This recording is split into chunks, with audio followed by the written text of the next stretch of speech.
I'm probably not the only person in this room that ever played the game Scrabble, right? Any Scrabble players in the crowd? All right.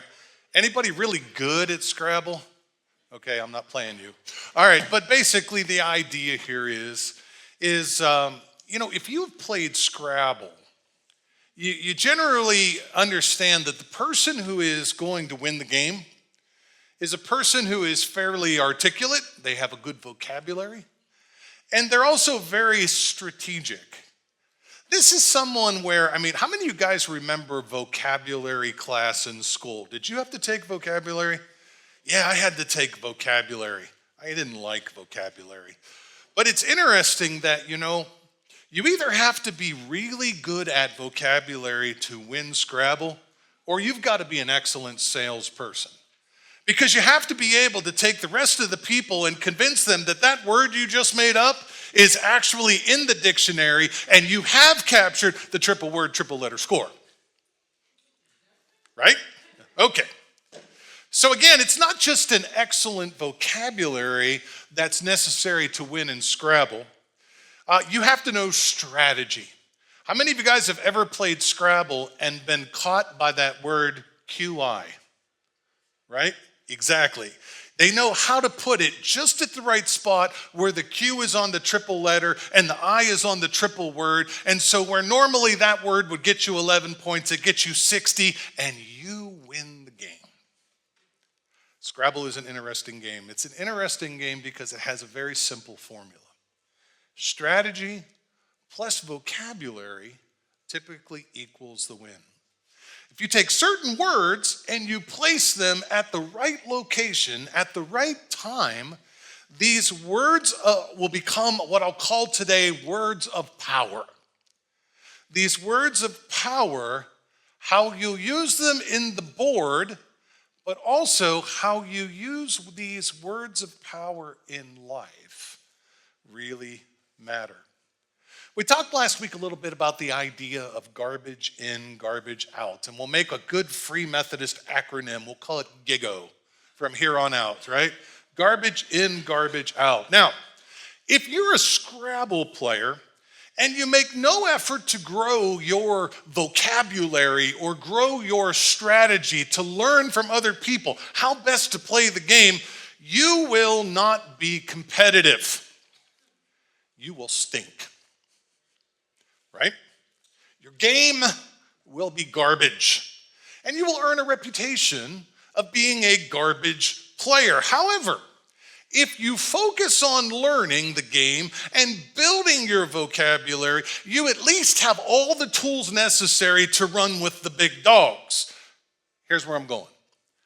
If you really want to be good and you do garbage prep, you'll be a garbage player. But if you do deep prep, you'll actually be better, growing, and a maturing player. If you do it long enough, you actually might be a Scrabble champion. So let me bring it around the circle here. Garbage in, garbage out, GIGO. How you invest, what you invest in matters to your game. Now we're going to take this truth to life for just a moment. I want you to remember last week that the concept of GIGO applies to what we allow into our lives that shapes our thinking. And folks, can we be bold enough to admit this morning that everything we allow into our lives shapes our thinking? Sarah's nanny, she was a very interesting woman. She was about this tall. I told you the story that she's the only person I ever saw closed fist punch a cow and stagger it at 87 years old. She was a very, very unique woman, but she used to read these romance novels, all right? And you know the romance novels, the one where the guy is built like Pastor Aaron, burly and muscular, and they're cradling the woman who dresses in rags, but her hair and her makeup is always perfect. So I used to grab Nanny's books when she was there. In my deepest, Fabio or Arnold Schwarzenegger voice, I'd be like, yes, he grabbed her. his heaving bosoms wrapped around her. And she would look at me, that's not in there. That's not in there. But that was the dialogue that we had. And truthfully, it wasn't. Nanny's romance novels weren't necessarily dirty books, but it was fun to tease her as if they were. The issue is while that wasn't in there, the question was what was? What was she reading? What was she taking in by reading these books? Now, I don't want any of you who have like a secret stash of romance novels in the, you know who you are. I don't want you to give me an answer, but I'd like you to provide yourself with one today. Our romance novels, our soap operas, our rom-coms painting an unattainable picture of romance. Is it possible that what you are reading, somebody feeling guilty, the altar is right there. Is it possible that what you are reading is making your marriage seem dead and empty? I'm asking. I'm just asking. You judge for yourself. Is the male idealized in these books or movies in such a way that the man in your life cannot attain it? Think about it. We'll go a little deeper. What message is being communicated to you by what you are taking in? Let's go a little further. Step on some more toes this morning by talking about what's on television or movies, or basically anything that you take in anymore seems to be overloaded with half-naked people prancing around. Right? It's all over the place. And do you know why they do that? I promise you they do that for one major reason. That's how they get you to watch, because Satan knows what draws your attention. Now, what is the cost of watching if you compare what you see against what your wife or your husband has going for them? Oh, come on, I know where you're going now, Aaron. I don't do that. I just follow the story. Okay, I want to ask you something, all right? Work with me on this. Would that work for you if you found the magazine, and you know the one I'm talking about, and turned to your person and he said to you, I only read it for the articles?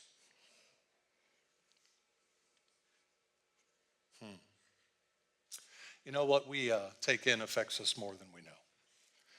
And we need to be careful that we have a guard around our mind about what we take in.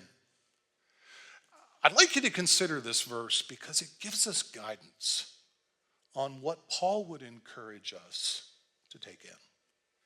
And you'll see circled 8 what I'll call power words, going back to the Scrabble illustration.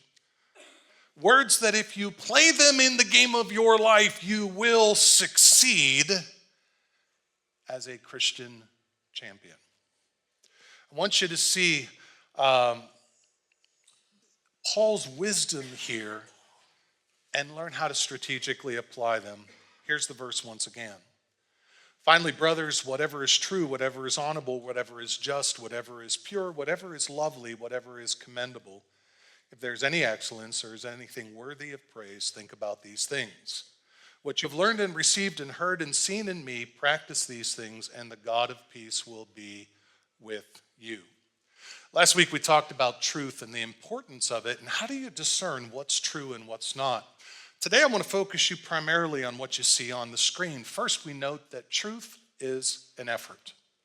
If you have any doubt that truth is an effort, read a college-level textbook. Because when you start reading those things, I don't know how you are, I often have to read the page 3 or 4 different times before I can grasp what's on the page. So it's an effort. Truth isn't often just given to you. You have to, as Jesus said, seek, ask, look, find. But that truth that you get is a truth that has to be tested, because just because something is in a textbook doesn't make it true.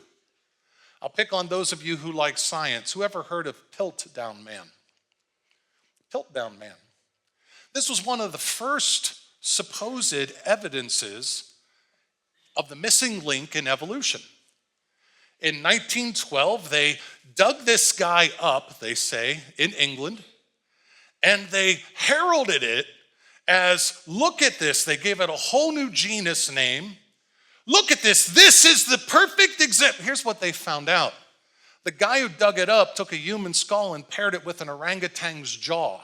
And for 50 years, they taught in schools this was the evidence of evolution. I'll give you another one. They came up with this thing called the Archiraptor.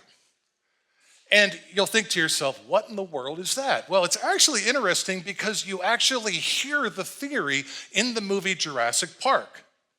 It's the idea that dinosaurs grew feathers and became our modern chickens. Not exactly, but basically that the transition point was that these dinosaurs ceased being dinosaurs because they evolved into being able to fly. And so they found this fossil that looked about the size of a turkey, that looked like it had wings on it, and everybody heralded it as this is the example, and obviously became so popular they put it in a movie. And here's what they found out. Chinese farmer, forgive me, he got real shrewd, and he took this fossil that he found, and he took this other fossil that he found, and he gooshed them together. And that's legit how that whole theory got started. And they put it in textbooks, Rhea, and they sold it to kids and said, here is truth. Well, we know how that went. And it's interesting, because we think that if we read it or see it on the internet, it must be true, right, Ron? But there's something about truth. Truth endures yesterday. Truth will last through tomorrow. They used to teach us this thing in school called the scientific method. You remember what that was? That's the idea that if you have a theory and you test the theory and you get a result, you write it all down, and then you go over here to this guy's lab and you repeat the whole process exactly the way that that guy had done it. And if he's able to get the same result you did, well, now we've got something actually worth following. The hypothesis becomes law when it can be tested and reproduced, and everything is exactly the same. So you've got a bunch of people since COVID telling you, follow the science, when they didn't follow the science. When what they offered was one gigantic opinion. And then when it started to be questioned, everybody got their knickers real tight. Because don't question what we say is true. That very statement goes against what science stands for. Because science always wants to be questioned in order to prove that it's real. It's the questioning of things that makes science solid. In testing it, its truth remains valid. What is true sticks, and what is false doesn't. And so we get to the last part. If it doesn't stick, you gotta throw it away. It's fascinating to me that evolution still sticks around because evolution has been proven false time and again. But we're not content with this idea to believe that there is a God in heaven who has a grand scheme for everything, because if there is, we have to be accountable to him. And so what do? Human beings, they don't want to be accountable. So they concoct one more lie. They call it science. They convince the masses. They go through mass promotion of things that aren't true. And ultimately, keeping that little piece of the lie continues to corrupt the results. So here's Paul the Apostle. He's saying, whatsoever things are true. He is putting the burden of responsibility on believers like you and me to not take the lie in. Now, I'll ask you this morning, can you think of places in your life where you hear lies? I know most of you mamas out there, if your little guy came and told you a lie, it's game on, right? But if the TV tells you a lie, or if the movies paint something that isn't true, or if your favorite news channel tells you something that's not quite accurate. Well, what do we do with that? We continue to put it into our hearts. But I think maybe we should be asking some hard questions, and one of the primary questions is this: what gets to speak into our lives? Let's go to the next one. We go to the word honorable. This is the second word of the power words that I've shared. I get the privilege as a pastor of doing weddings. And one of the things that I discuss with people prior to the wedding and then we talk about in the marriage ceremony is how marriage is an honorable estate. And it's powerful and it's honorable and it's unique that both the church or Christians, biblical believing people, respect how marriage is honorable. But government also says, hey, we like the institution of marriage. We'll muck with it and screw it up, but we like the idea that marriage represents. So it's recognized by both God and government, two things that generally don't work together very well, do they, Jerry? Yet, it's interesting in your lifetimes that marriage has been under assault. And it's under assault very deliberately because, again, what you see in front of you, what you see in the media, what you see on television, in movies, what clips you see is portraying this idea that sex sin is exciting to pursue. It's what every person should be doing.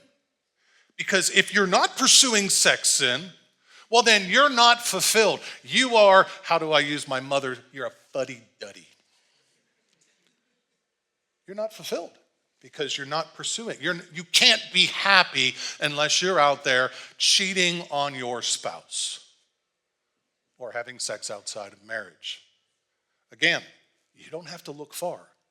It's on every channel, in every movie, in most music. What is not honorable is being promoted as desirable or even good for you. So let me ask you, church, where has society benefited from sex sin? Can you think of one place?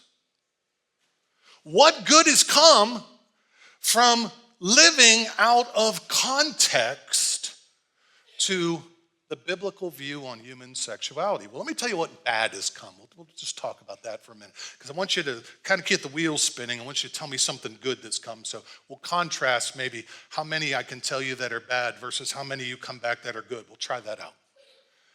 Because of sex sin, we have sexually transmitted diseases. Because of sex sin, we have broken marriages. We have broken homes. The core value of the family is destroyed. We have devalued women. We have devastated men. We have children growing up to repeat the cycle. We have sexual deviancy. We have porn addiction. And we have corruption of what we believe to be true and pure and right. Now, what positive can you give me?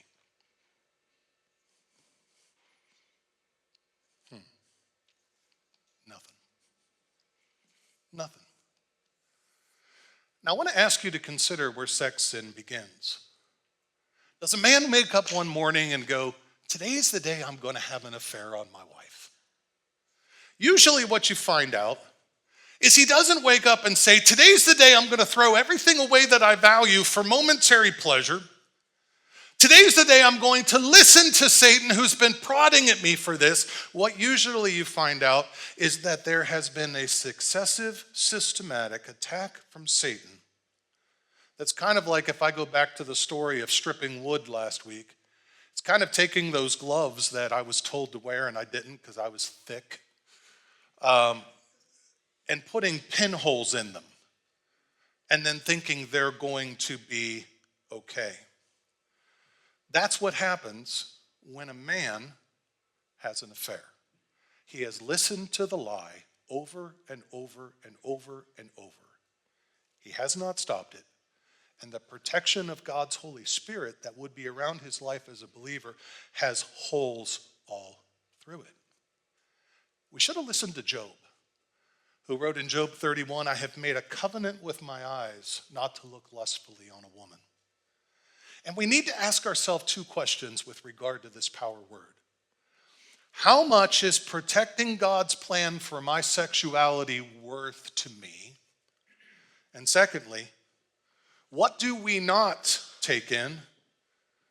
When we do not take in what is dishonorable, what has it cost me to not watch that, or not read that, or not spend time talking about that or looking that up on the internet? What does it cost me in order to protect my soul, my marriage, and my credibility? I think about one fella in particular. You remember watching videos back November about Robert Morris. What a powerful, powerful teaching he had. That man has zero credibility now because of what sex sin did to him. We'll move on. The third word is just. In the Greek, just means upright. To understand just is to understand God's righteousness. And so I'll ask you this question this morning: what makes a man righteous? Isaiah 64 verse 6 says, our righteousness is as filthy rags, so it's not based upon my ability or my efforts. You can't be good enough, because if you could, Jesus died for nothing. So again, what makes us righteous? It is living in obedience to the commands of God. Jesus put it this way. He said, if you love me, you'll keep my commandments. So now we're back to this. When I take in things that are antithetical of my Christian belief. And here's what I mean by that. There's sometimes you just watch stuff and it really doesn't directly affect your doctrine or your theology. But then there are certain things that you take and they directly go against your doctrine and your theology. They specifically attack Christianity and biblical positions. How can you watch this? How can you take it in and yet not be influenced to act on that agenda? This last week I was talking to a young lady who's attending a Christian college, and she wrote me, sending me pictures of a book that they are being asked to read at a Christian college that I wouldn't line my bird's cage with it. It was absolutely complete and total filth. But it's British literature, so this is what the professor is advocating that they invest in. This young lady wrote the dean, who responded to her this way, and I'm reading this as a direct quote from the email. Exposure to divergent ideas and materials can be a great tool to spark new and different ways of thinking. He concluded it with, and bring that into Christian reflection. So his concept was, we're exposing you to this with the hope that it'll make you a better Christian, or make you maybe not so close-minded. Open your mind to new and exciting things. I plan on having a conversation with this dean this next week. And part of that conversation is going to be, how far are you going to take that? Should you have a class on World War II Nazi fanaticism in your school as a way of opening people's mind to new and exciting things? I mean, we're not again talking about a book that's, okay, we're not talking, let's just be real candid, we're not talking about a Harry Potter book here, okay? We're talking about a book with a theme that is, here's some thoughts. God's a woman. The ideology of the book is queer theology, and what's the other one, was it? Modern feminist theology. And this is being taught in a Christian college. And the professor, he says, we're teaching it to you so that it'll change your thinking. Do you see where I'm going with this message? The very fact that it's investing, someone is investing into this, there's always an agenda. And where do you think that strategy comes from? And I remember I had a conversation with a guy one time when I was relatively new in ministry. We started talking about Woody Allen. You remember Woody Allen? Yeah. You remember what Woody Allen did with his stepdaughter? And do you remember what he said in order to justify what he did with his stepdaughter? He said, and I quote, "The heart wants what the heart wants." Actually, I'll read the whole thing to you because he's confronted about marrying his young Korean stepdaughter. And he says, the heart wants what the heart wants. There's no logic to those things. To meet someone, you fall in love. And that's just that. Is that okay? So, in other words, what Alan was saying, Cody, is he's saying, you have no control. You have no control over yourself. You have no control over what you think. You have no control over what you act or how you act. The heart wants what the heart wants has been used over and over again to justify sexual sin. It's antithetical of a biblical position. And this is why, church, that when those thoughts come into our mind, and they will, because Satan can put thoughts into your mind. This is why Paul says in 2 Corinthians chapter 10, verse 5, take it captive. Take it, stop it before it takes root. And I guess I have to ask you this morning, based upon what Paul is teaching us, how do you stop it if you keep immersing yourself in it? I want to add, why immerse yourself in things that are directly opposed to what you believe in? How do you think it's going to work out for you? Someone once said this: what is spoken over you influences who you become. And I remember as a youth pastor, I remember certain kids in our youth group whose parents ripped them to shreds. I mean, just couldn't say a kind word to them.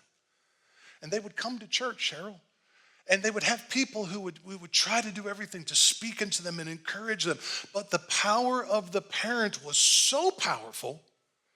I know one little girl, her mother called her a whore all the time. Just constantly, over and over and over. That girl's got children, not to her husband. She became what her mother spoke over her. And this is why I'm saying that encouragement, when you receive encouragement, encouragement produces achievers, and discouragement produces prisoners. Let's go to this last one. Whatsoever things are pure. Paul would talk about purity. He would use the word that is in Greek. The picture is virginity. It's the innocence of virginity. The innocence that is offered. Let me say it this way. He uses this word because he wants you to be very careful about guarding that innocence. See, in the context of God's plan for marriage, when that innocence is offered to your spouse, it becomes powerfully unifying. But when that innocence is stolen, it becomes destructive. So here's Paul telling us that we are to be innocent in heart, and here's the reason why. Because sin and the scars that are left by sin, they restrict our ability to see God.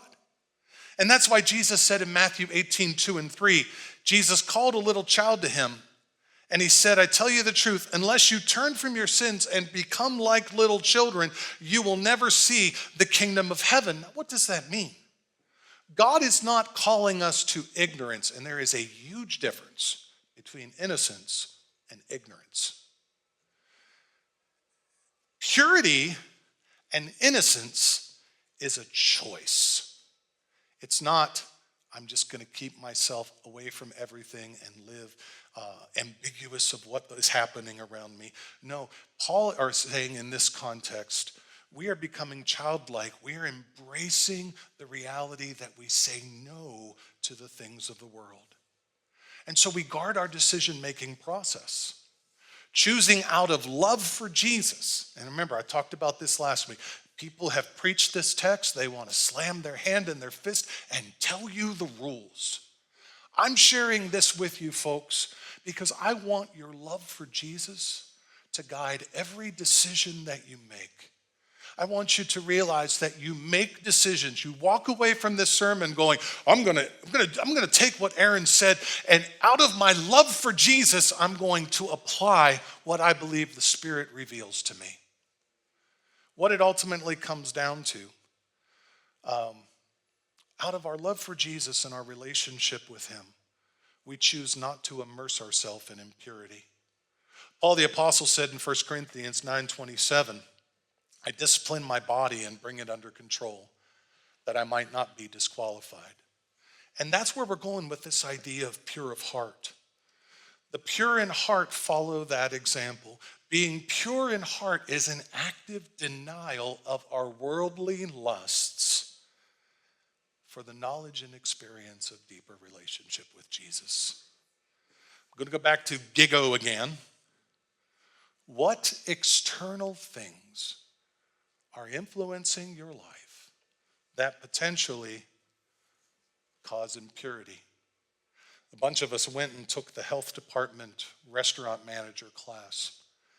And we learned that there are a lot of things that can make food impure. For example, heat, germs, time. But what they'll tell you is they'll tell you to mitigate those things and you'll stay healthy. Separate the heat and the germs and the time from what you're eating, or apply it appropriately, and you'll stay healthy. And I think there is some wisdom to get here. Finally, it talks about whatever things are lovely. In the Greek, lovely means acceptable. In fact, it goes on and it means pleasing. He's saying focus on those things that are pleasing. What is pleasing but the opposite of grotesque? So let's use pleasing in a sentence. Dear, you smell lovely.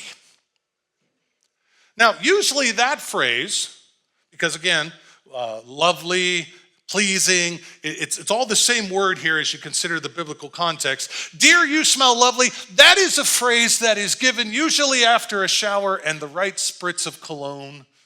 She comes to you and she's like, yeah, right?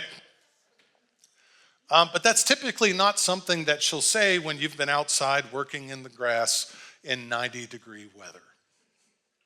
Let's take that logic to the barn for a minute. I remember my first experience in a Midwest pig barn. I walked through the middle of it, watching my every step, and then after 5 minutes in the pig barn, I went out and sat in the car and I went, what is that smell? Because even though I had minded my every step, I learned a powerful lesson. That when there's poo all around you, you can't help but be influenced by the stench. All right?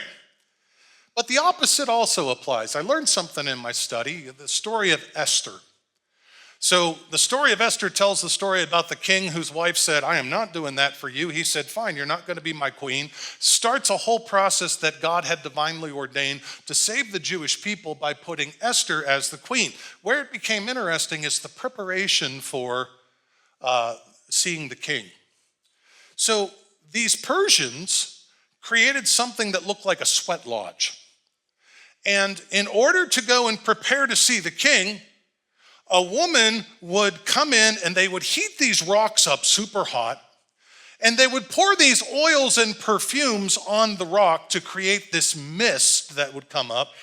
And then she would come in unclothed and kind of hover over the mist. The idea being that everything that was burning on that rock would be absorbed into her pores, and through that, she would be ready to meet the king. It's an interesting thought. If we want to be pleasing, we take in what is pleasing. If you want to smell, just go to the barn. 2 Corinthians 2:15 says, we are the pleasing aroma of Christ to those who are being saved and to those who are perishing. And folks, you can tell who's been with Jesus and who hasn't. Let me finish. So I'm tying all this together. Strategy plus vocabulary equals a champion. Here's Paul the Apostle, and I'll hit the last words next week, but here's Paul the Apostle, and he's having his last moments with the Philippians. And when you're with someone in the last moments, all the things that you thought you should have talked about earlier come flooding into your mind. And I think God strategically used these last moments to have the Philippian church understand this is not a small thing. This is a big deal. Because if the church is pure, if the church is where God wants them to be, taking in the things that God wants them to take in, the church is powerful. If the church invests themselves in all of these other places, the church will shred itself from the inside out. I think what Paul is doing here with the Philippians is he's saying, I want to give you the benefit of my experience. I've started churches all over Asia. I've been a part of the biggest churches that have been from the beginning. And here's what I can tell you. If you have a complacent relationship with God, it will rob you of power. So remember, Jesus didn't die to give us a religion.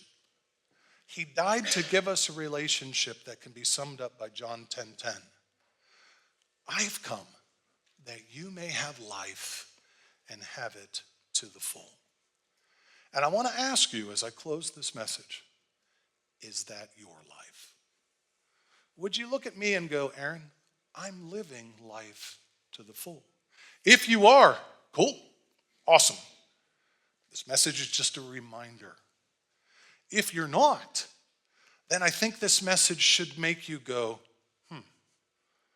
what out there is potentially influencing my thinking, which is potentially influencing my actions, that is robbing me of the power that Jesus died that I may have?